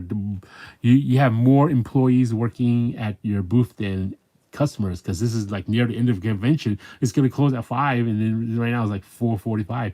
Okay, I'll just come back tomorrow. Like, so that was in. So I didn't give me the time of the day. And then next day, I decided, you know what, it would be nice to like talk to Neil Adams. I'm gonna give it one more try. You guys can almost guess what's gonna happen. Okay, so I went to his booth, Continuity Comics, and there was no one there. He was just standing there. He had a helper. He had a helper sitting next to her, and I guess they were just eating snacks. And no. The help. I just remember the helper was actually putting like books, stacking them, getting it ready. So Neil was just sitting right in the center of his booth. His booth, where is usually his booth is like there's a whole, imagine a whole island, and then he's sitting right in the middle, like a throne. Okay, he's sitting right in the middle, and then when people need to talk to him, he can like reach them in all directions. So I walked up to him with my camera, with my YouTube camera that I usually use to film videos, and I asked, "Hey Neil, can we talk about what we talked about?" And given okay, and here I got to the convention right when it just opened, like maybe 5 minutes before the crowds come in. And right before it opened, like 5 minutes, I asked Neil, "Can we talk about what we talk about?" And then Neil goes, "Oh, I'm kind of busy right now. There's going to be a large crowd. You should have come in a little bit earlier." I'm like, "Wait, but there's no one here," and I'm like, "There's no one here. Like coming earlier. I'm early. There's no one at the floor. It's just you and your worker, and you look lonely. I don't want you to be lonely. I want you to look like you're like doing something." He goes, "No, if you come in earlier, then I could have did the interview with you." So I said, "Okay, that's fine, no problem." So that was all my communications with Neil Adams since the beginning. All the time that I've ever seen him, he never gave me the time of the day. He just made me stand there. He'll make promises to talk to me, and then like I don't think he knew who I was. He just treated me like any Joe Schmo, like like who doesn't matter who you are, doesn't matter if you're someone who won the Inkwell Awards, and doesn't matter if I'm the keynote speaker for that award. I still don't have time for you, like that. That's how I felt. That's how I see it. So like ever since then, I never spoke to Neil Adams, and I know he passed away. He's not around anymore, and you shouldn't speak ill of anyone. But I'm not speaking ill of anyone. I'm just telling everyone my experience with him. I know a lot of people have like great experience with Neil Adams, but my experience with Neil Adams is no experience. So that's why I say my experience is no experience. Let me see if there's any other questions. Okay, I know this podcast was about commissions and such, but I know sometimes like with some of the questions, I like your questions and I get like in a tangent. Okay, let's see. Australia. Let me go back. Did Neil Adams say anything? What did Neil say about charging? I wouldn't condemn a legend like Dale Neal. Besides, I've seen a lot of comic artists dunk on streams. People just need to let others live. Okay. What type of brush pin is that? This brush pin here, Alzila, this is a Pentel Aquash brush pin. Okay. If you go to my YouTube, my website, waldenwongart.com, you go on to the Amazon YouTube link on the top right, you see the same brush. They're like maybe $8 each. You can buy them in a set of three, like small, medium, and large for $20. They last for a long time. Okay, they last for a time. You don't even need to clean it or take care of it, shampoo or anything. They last for a long time, so it's worth getting. It's much cheaper than the much cheaper than the Winsor Newton brush pins. Winsor Newton sable hair pins, sable hair brushes. These are much cheaper. And if they fall apart, I would just like throw it away and get another one. Let's see. Did anyone read Bomb? I have Red Sun. Okay. Walden superstitious. Yes. The Adams will give Walden a lecture on charging. Like, I'm glad you, Dale, and his friends support us still. People are too quick to condemn. Curious, what did Neil say about charging? I don't know what Neil said about charging. I mean, I know Neil never gave me the time of day. Lake Joe Dad, I wouldn't condemn a legend like Dale Keown. Besides, I have seen a lot of comic artists dunk on stream. People just need to let us live. Which type of brush pin? Do you think pencil artists and inkers still disappear on the near future due to AI? Striker wrote, do you think pencil artists and inkers will disappear in the near future of AI? I don't think artists, inkers, or pencilers, or anything like that would disappear.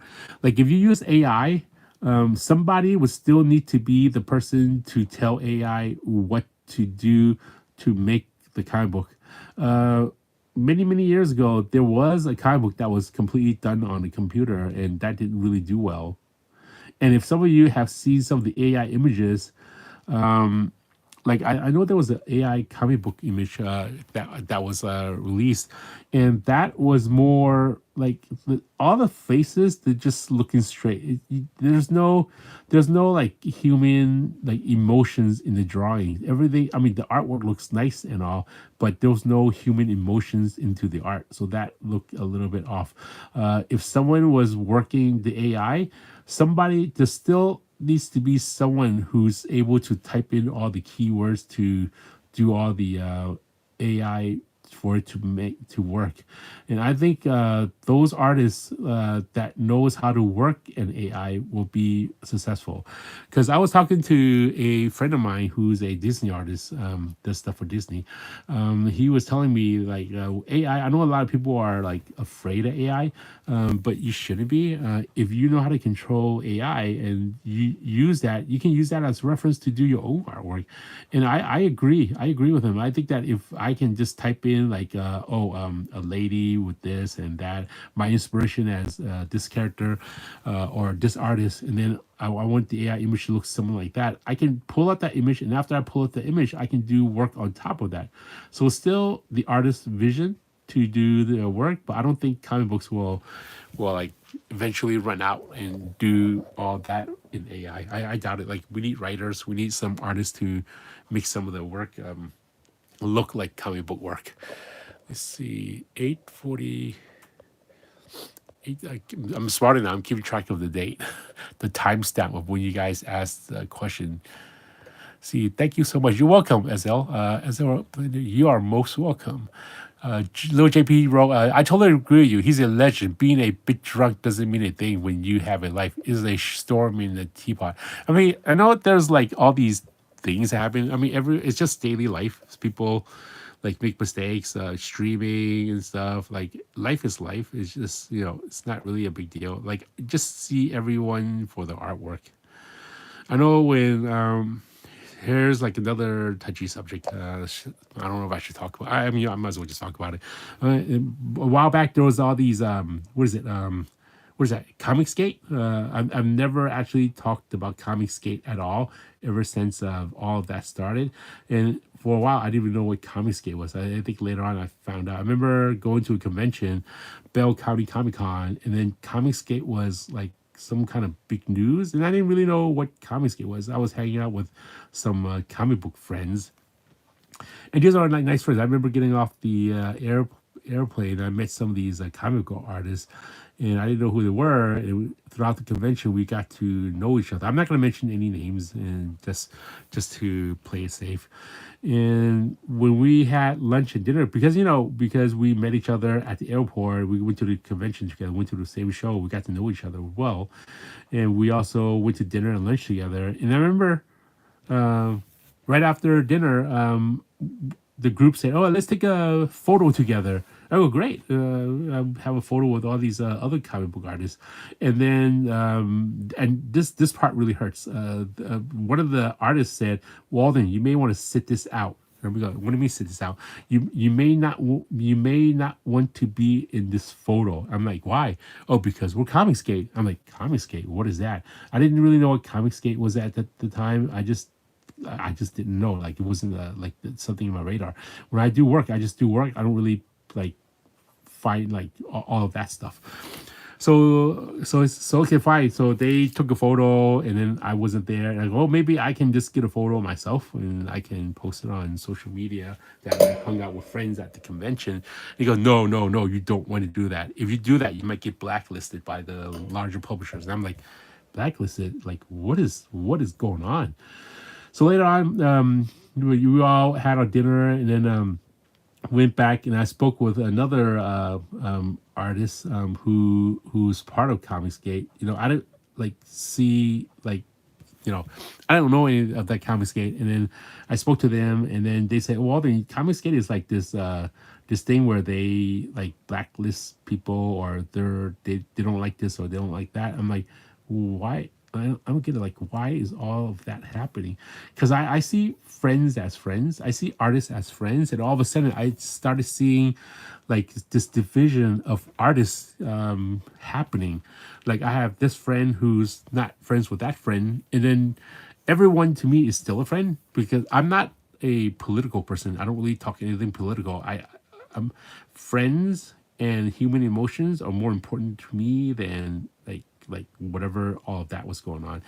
And they were telling me that if I had the picture shared, and if editor saw me being in the same photo with them, that I would be blacklisted, and I didn't understand that. And then later on they were telling me that, oh, we're trying to protect you so you can continue getting work and stuff. But I still, even to this day, I don't know why all of that's happening. Like I don't even know if it's still happening or why all that's happening. Like I think it's weird that like all that Comicsgate. I think it's named after like Watergate or something. Anyway, so that's my experience with Comicsgate. I try not to like mention anything about it, or like it's not really my thing, so I don't really know what's going on. Let me see if there's any other questions. But I still have friends who are not Comicsgate, and I have friends that are Comicsgate. Then anytime they talk about that, I change the subject because I don't really want to talk about it. Like it's not really, it's not that it's not my thing. It's just I don't know enough to talk about it. I don't really know anything about it. Like I'm just like this happy guy who likes inking comics at home in my studio all day. Let me see. Let me see if there's any other questions. Joe, would have been, let's see, which type of brush paint is that? Thank you so much. I totally agree with you. He's a legend. Okay, Lake King Road, are you going to film your Comic Con experience? Those are fun. Yeah, actually, as I'm doing this video, as I'm streaming right now, there's a video that's being exported from my recent convention. So I think I'm gonna have that uploaded maybe tonight or tomorrow. That one, I counted. I interviewed like so many people on that one. uh, Lake Road, Joe, that they are just judgmental because who he's worked with. I found out that Gary Martin lives in my state. He does some stunning art. Yeah, Gary Martin is going to be releasing a inking book. I can't wait to get that. Let's see, 851. I need to write this down. 851. The first time I met Gary Martin, he actually, it was in Philadelphia Comic Con. He actually came up to my booth and introduced himself to me. And this is when I was like, I knew who Gary Martin was because I bought his How to Ink book. And then to have him come up to my booth at a convention and him introducing himself to me, saying that he likes my work, I was so blown away. Because like, oh, this is the guy that you're studying from. All of a sudden, he's just coming up to your booth at a convention and he's telling you that he likes your work when you're studying his work. Basically, that's like really amazing to me. Like, yeah, so that's my first time meeting Gary Martin. I met Gary Martin. I think they were sharing. Gary Martin was sharing a booth with David Williams, and then they were like doing some. I think they did some stuff together. So now Gary Martin is gonna be doing some kind of art book with his inking, and I can't wait to get that. I know he's gonna be advertising it on Indiegogo, so I don't know when that's gonna be live. But I have the urge to just email him to say, when are you gonna make that live? Because I can't wait. I want it, like, put it in my hands now. Like, I want it in my hands now. I want it to like read it now. See, 851. Let me see what kind of comments. Is 851. Go back. I wish I had a moderator that can read the questions. Here we go. Just found, okay, so you think they were jumping on him because, okay, I'm not going to read any of those political stuff. Essentials of DC Showcase would be a good study as well. You two didn't let me know you were on. I found you on the page scrolling. Oh, thank you. Little Italy for food. We have a Little Italy in San Francisco, Columbus Avenue. Oh, sorry, Marvel got Rom back. Oh, I don't know. Golden is fantastic. Walden, were you in San Francisco in '89 when that big earthquake hit? Yes, I was in San Francisco. I was born and raised in San Francisco, so when that earthquake was there, I felt it. Have you inked any books set in San Francisco? I love Gene Colan's Daredevil in San Francisco. I have inked. I remember working on an X-Men book, and that was set in San Francisco. I remember inking the Golden Gate Bridge, and that was surreal, like, because I live in San Francisco, and now I'm inking a Marvel comic, and there's the Golden Gate Bridge there. So that was kind of fun. That kind of reminds me, like working comics is kind of like it's kind of fun, Like I remember working on a Constantine comic book, like Vertical Constantine from Justice League Dark, and then I was inking like a splash page of John Constantine, and then I turned on the TV, and there was like the TV show John Constantine. I remember working on Swamp Thing, and I turned on the TV and Swamp Thing was on TV, and I was watching Swamp Thing. Or when I was, yeah, it's surreal. It's like, I can't believe I'm watching something of a character on TV or watching a movie with Spider-Man, and I'm inking Spider-Man. Like I'm watching what we're producing, like what we're making. So that's always like fun to see. Got to sleep. Lake Cake's got to sleep. Okay, good night, Lake Cake. Walden gave Neil Adams way too many chances to redeem himself. Way too many. Yeah, but he's a legend, so I gotta give him the benefit of the doubt. Plus, I wanted to do something for YouTube to post on my channel. Only guy I didn't like to talk to is Kirk Busick. I seen Kirk Busick. He seems to be a nice guy. We bumped into each other on an elevator one time. And I said, I like your work. And that was it. We didn't really talk. He didn't know who I was. Most of the time, I just assume people don't know who I am. So when I see them, I'll just say hi. I'm a friendly person. I just say hi to anyone. Like, even if I'm like in a bus stop or whatever to a stranger, I'll still say hi. Only guy I knew Adams said was a better artist than him was Wally Wood. Larry Hama told that story. Okay. See, he said that to Dan Fraga, but then he and Fraga became good friends. Neil also drew over a friend. I met Dan Fraga before. He's a nice guy. We were booth neighbors one time. Had a couple of conversations with Neil Adams. He was cordial, but a very pushy salesman. Animated Dracula movie from I heard that Neil. I heard that of Neil as well. Well, then, yeah, Neil. Yeah, Neil's a mean guy. I hate to say. See, when is your next Bay Area? My next Bay Area appear is going to be at Sundown Bridge Comic Con, which is going to be in November. Actually, no, I take that back. I've just been invited to another convention in Reno, Nevada, coming up in May, June. I think it's July 8th. I'll post it on my website in the events. So Silver Age Comic Con in Reno, Nevada. So that's going to be the first time I'm going to be going to that convention. Lake Cake wrote, Dale speaks highly of you. Oh, thank you, Lake Cake. I appreciate that. I remember working with Dale Keown on the Hulk issue, and then I remember we had like a few inkers inking his project. And when it was done, he sent me a private email saying that he liked my work over all the other inkers. So that was a nice touch. But we never actually got to work with each other after that. That was the only part. I thought maybe when he said he liked my work, maybe we'll get to do more work together, but no more. See, have you inked any books in San Francisco? Yes, based in San Francisco.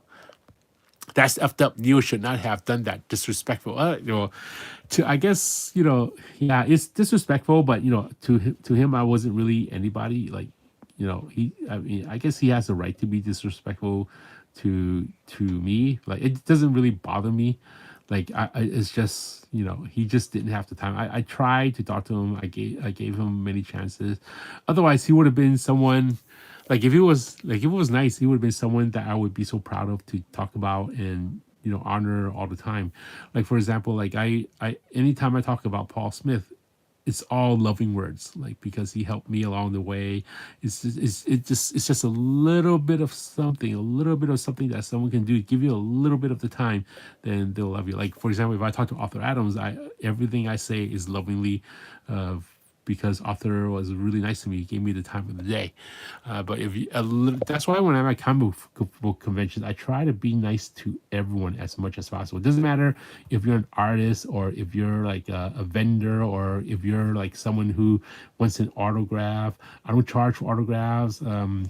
If you're just here to get one autograph, I'll talk to you for a good amount of time. I don't shush you on. I want to talk to you. I want to give you the time of the day.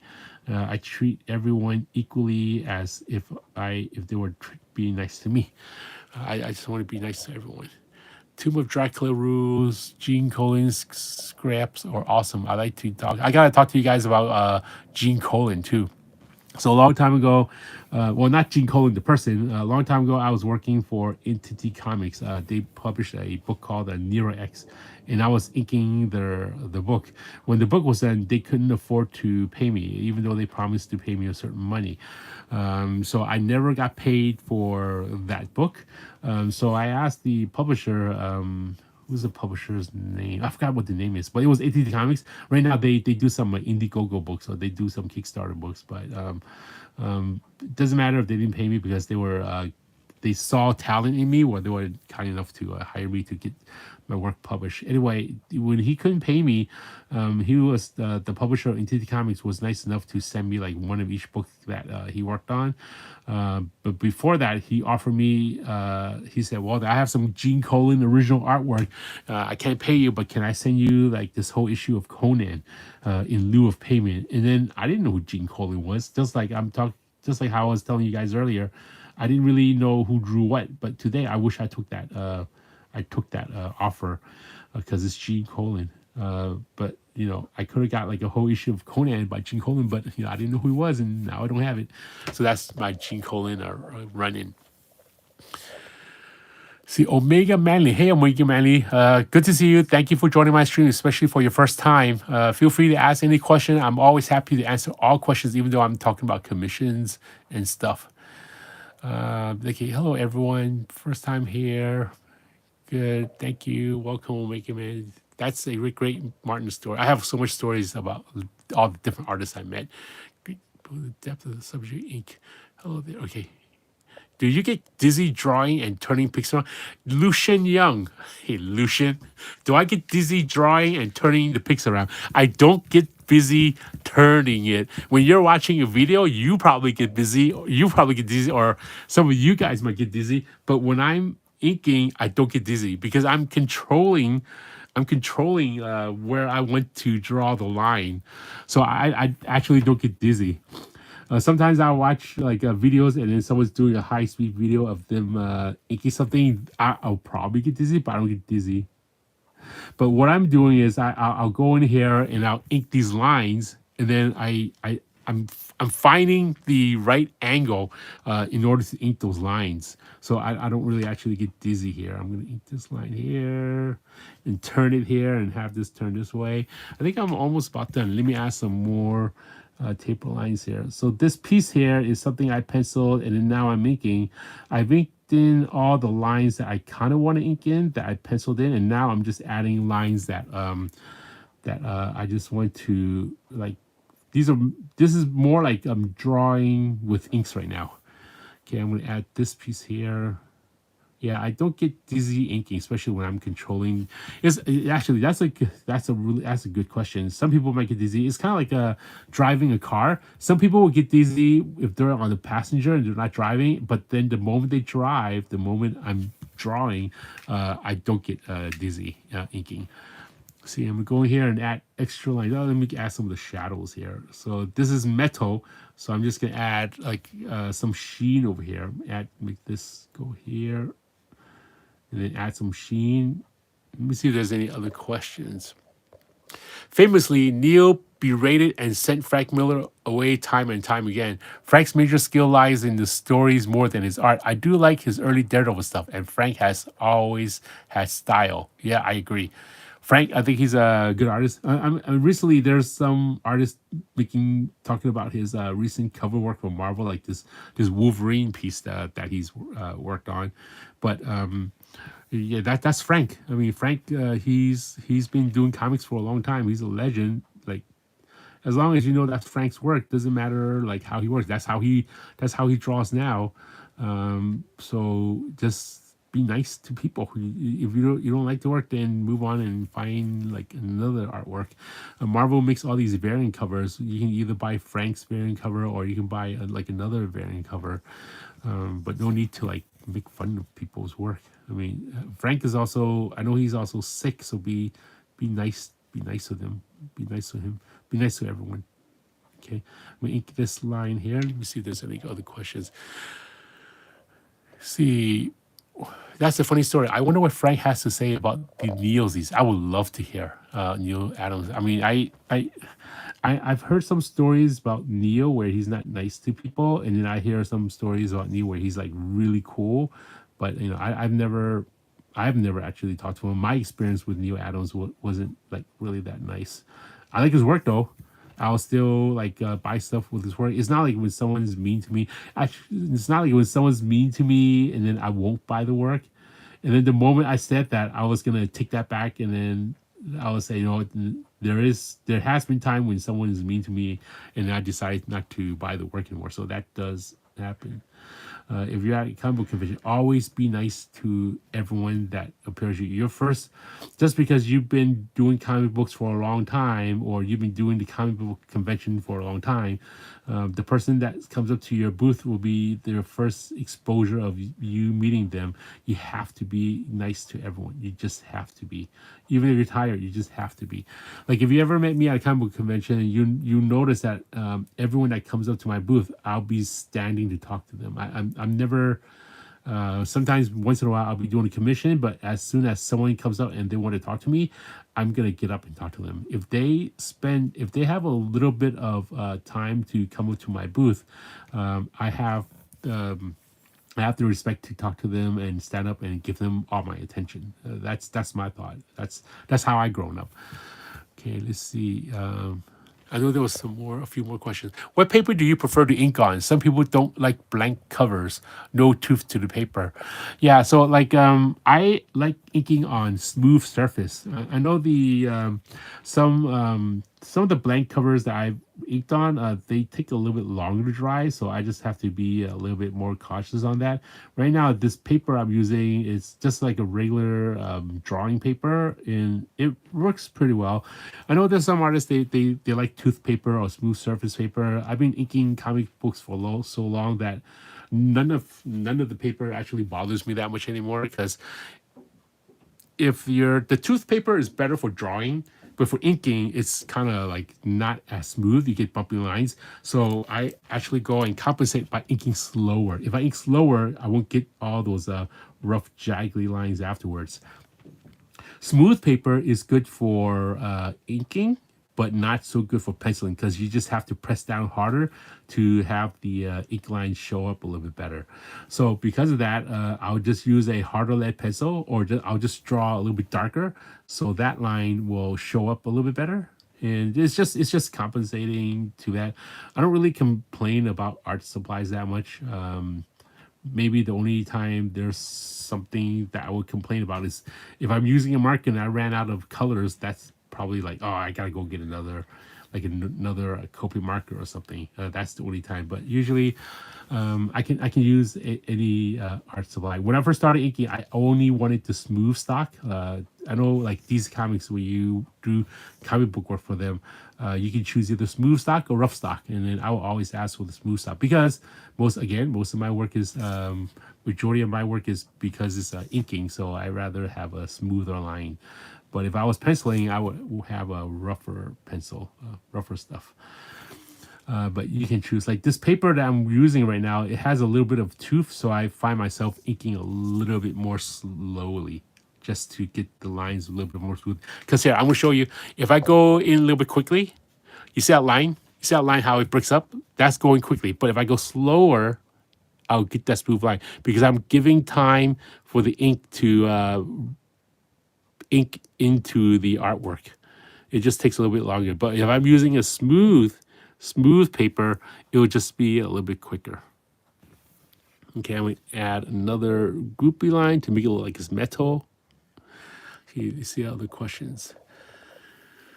See, yes, I'm also a fan of Miller's work on Daredevil.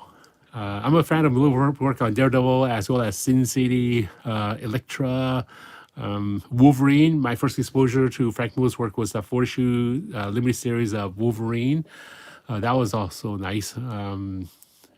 See, I think Miller's Daredevil run is one of the high points, if not the highest point of American superhero comics. I treasure that run. That and more Swamp Thing. They are my essentials. Those are really, really good books. I see. IDW is going to be publishing a Daredevil artist edition. I already pre-ordered that. I can't wait to get that. Let's see. Walden, how do you ink Chrome if it's on a page or commission? Do you just ink it straight or add a ink wash? So like this chrome, so this is metal here. I'm gonna make this look metal. Like I didn't draw it in. When I'm making chrome, it's really, really random. So right here, so right here, I'm gonna make this look like it's metal. So usually I'll just go thin and then I'll bloop my lines and then I'll add a squiggly line and then I'll just finish it off. And then I'll go back in here and I'll just add a double line like this. Like that to make it look like it's metal. Right here, I'm going to add a little bit of taper lines. And right here, I'm just playing it by ear. I'm just going here and giving this a little bit of a texture, not texture, but a smoothness to go all the way around. And then I'll do that Jack Kirby squiggly line. So the Jack Kirby squiggly line, like that. And then just go back in there and do a double line. Okay, same with the other side. I'm gonna make the other side look like it's metal. Okay, and is really basically just scribbling a smooth flowing line when I do it. So I'm gonna wait for this side to dry because I'm gonna arch my hand going this direction, and then I'll start with a thin line. I'll squiggle it and I'll continue on and I'll add 2 lines. So right here, I'll start with a thin line and I'll press down hard. I'll squiggle it.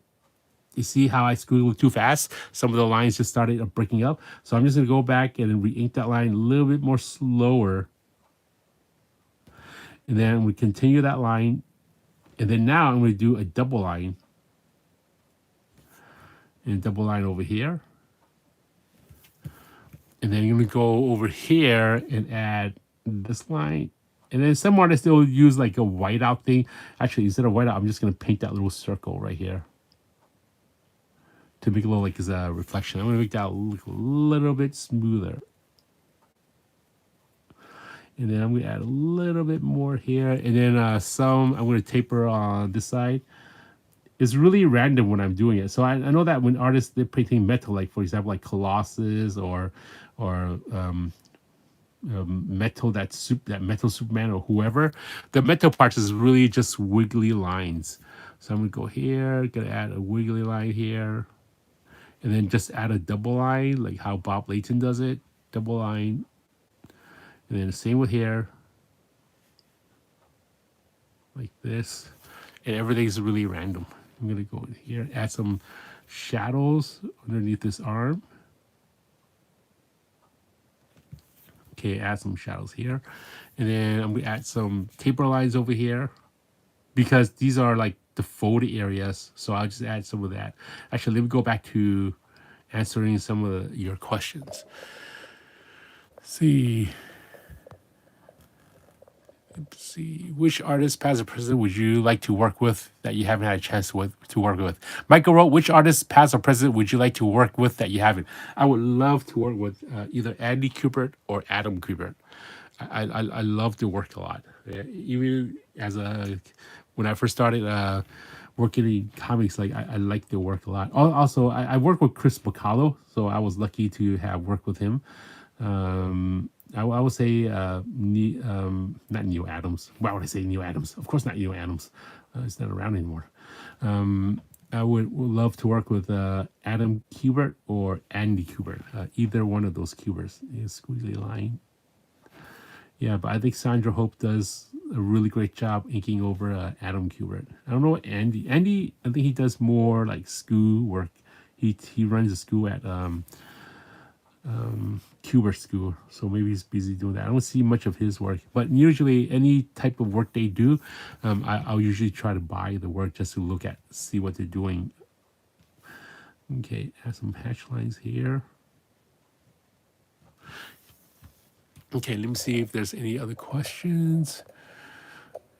Let's see, famously, Neo berated and San Francisco. I read that one. That's a funny story. What paper do you use? Which artist, past or present, would you like to work with that you haven't yet? Yes, I was a fan of Miller's work. I think Miller's DD run is one of the highest swamp. Yep. How would you ink Chrome right there? Joe didn't agree. At the time, Claremont and Burns X-Men and Miller's Daredevil was two of my absolute reads for me. Me too. Like Claremont stuff. Also, like I also liked Alpha Flight. That was one of my favorites. The art is turning out amazing. Thank you, Omega Marley. Agree. The ink just makes the piece look more outstanding. Walden, have you ever inked Rob Liefeld's work? I've never actually inked Rob Liefeld's work before. Rob Liefeld, I spoke to him, but I've never actually inked over his work with him. I have friends who've inked over him, like Marlo Oquiza inked over him, John Sabal inked over him, and also Norm Ratboon also inked over him. I hear stories that from Rob Liefeld. So, but they're just stories. How sometimes he's like rough with his artists. I also know that Rob Liefeld likes inking his own faces. So before it goes to the inker, Rob Liefeld inks that. And I remember when those artist friends told me, I said, what's wrong with that? You get to ink less. You don't have to ink the face. But I have never gotten the chance to work with Rob Liefeld yet. Maybe someday in the future. I don't know. I inked over Murat Michaels on a print that we did together. Murat's a nice guy. I met him a few times actually. He's a really cool guy. Let's see some shadows over here. You can add some blooping. Again, these are just random lines I'm adding just to make it look like it's metal. They're really just like bloopy lines that I'm going really random. This kind of reminds me of a Witchblade texture. So same with the other side. I'll just add a little bit of shadow. Same with the bloopiness over here. And then do the double line in just random lines. Doesn't matter how it looks. Just random bloopy lines. There we go. And then add some double lines. Let me see if there's some other questions. Let's see. X-Men Burns running break. I caught up with all the questions. Okay. So now I've caught up all the questions. Thank you for asking questions. I do want to also mention for those of you who are watching and who are aspiring artists, watch out for scams. Okay, everyone. This happens often. You're gonna get someone contacting you and asking you, "Hey, can I buy some of your NFTs?" Don't even respond to that, okay? Those are all scams. You're gonna get someone contacting you, say, "Oh, I like your work. Can I commission you to draw something for me, and then you're gonna have a conversation with them. Sure, what would you like me to draw? And they'll send you a picture of a random person, and they'll say that, oh, that's the person.